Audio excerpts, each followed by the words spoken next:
লোগোর ব্যাপারে ভুল তথ্য কেউ কেউ তথ্য না জানার কারণেই মিডিয়াতে বেশি প্রচার করছেন যে এটা আমরা লোগো পরিবর্তন করেছি। না, আমিও গণমাধ্যমকে বলেছি, আমাদের অনেক নেতৃবৃন্দ, আমাদের ডক্টর হামিদুর রহমান আজাদও বক্তব্য দিয়েছেন, অনেক নেতৃবৃন্দ বক্তব্য দিয়েছেন যে আমাদের যে লোগোটা আপনারা সেদিন একটা বিদেশি ডেলিগেশনের সামনে আলোচনায় আমাদের সম্মানিত আমিরে জামাতের যে কার্যালয় বসুন্ধরার, সেখানে তার কক্ষে যেটা সন্নিবেশিত করা হয়েছিল, এটাকেই আমাদের লোগো বলেই অনেকে বিবেচনা করেছেন।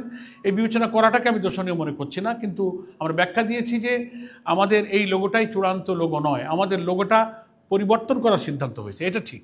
আমরা একটা নতুন লোগো আমরা তৈরি করছি, 3-4টা লোগো ডিজাইন নিয়ে আমাদের মধ্যে অলরেডি একটা আলোচনা হয়েছে, এবং কিছু কিছু লোগোকে আমরা এডিট করে একটা চূড়ান্ত জায়গায় সর্বসম্মত সিদ্ধান্তে আমাদের ডিসিশন মেকিং ফোরাম আছে, অ্যাপেক্স বডি আছে, সেখানেই এই লোগোটা চূড়ান্ত হবে।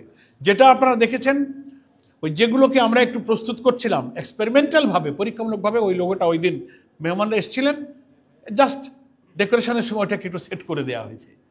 That is not final logo. আমরা পরিবর্তন সংগঠনের অনেক দৃষ্টিভঙ্গিতে থাকতেই পারে, আমরা সেটা যখন চূড়ান্ত লোগো অফিসিয়ালি ঘোষণা করব তখন তার ব্যাখ্যা আমরা দেব। আমাদের লোগো এখনও চূড়ান্ত হওয়ার প্রক্রিয়া আছে, বেশ কিছু সংশোধন এবং এডিটিংয়ের প্রক্রিয়া চলছে। আমরা এই যে লোগো আপনারা দেখেছেন, এটা আমাদের চূড়ান্ত লোগো নয়, এটা প্রস্তুতির মধ্যেই একটা পরীক্ষামূলকভাবেই আমাদের ওখানে একটু প্রতিস্থাপন করা হয়েছিল। এটা আমাদের চূড়ান্ত লোগো নয়। আমরা লোগো যখন চূড়ান্ত করব তার ব্যাখ্যাও আমরা ইনশাআল্লাহ গণমাধ্যমকে দেব।